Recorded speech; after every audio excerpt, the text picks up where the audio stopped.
طبعا تكلمت عن المخرطة وقلت ان انت يعني عادة تحرص ان يكون المصباح تحت عينك دائما في كل مم. مراحله، يعني في التصنيع من البداية الخامة، مم. تنقية الخامة واختيارها، الى انك انت تخرطها في المخرطة مالتك تحت اشراف الخراطين اللي انت اخترتهم بعناية، وبعدين حتى في ناحية الانهاء الفينش. مم. بس السؤال هو ليش لما الناس يبون لك خامات مم. ما ترضى او يعني ترفض انك انت تخرطها لهم يعني؟ اي، انت الخامات اللي تجيبها صعبه. هاي طبعا موقف شخصي يعني.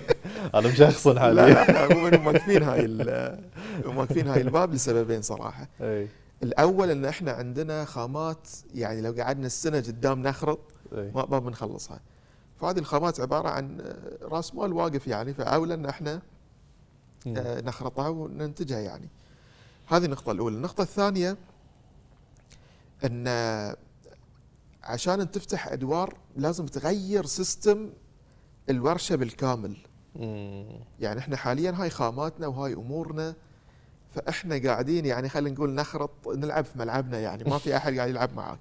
جميل. من ينزل احد وياك الملعب اللي هو صاحب الخامه، لا هني الوضع يتغير بعيد على تماما. راسك صح. عرفت مم. شلون؟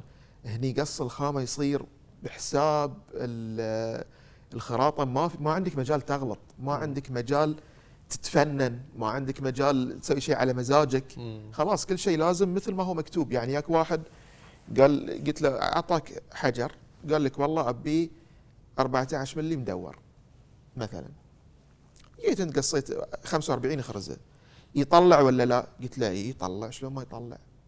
جيت قصيت الخامه وطلع فيها مشاكل، ولا طلع كذا، ولا قصيت مثلا منشار كان قاصر مم. ملي، ولا وات ايفر، تغير الحكي. تغير الكلام. مم. فعشان فعلا تصير يعني تاخذ ادوار وكذا لازم تضبط وايد امور وتغير طريقه اداره الورشه.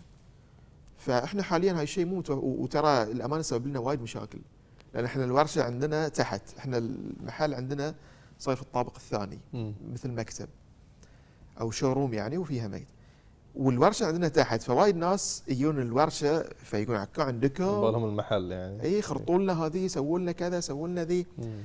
فيعني احنا ودنا ما حد يرفس النعمه مثل ما صح يقولون.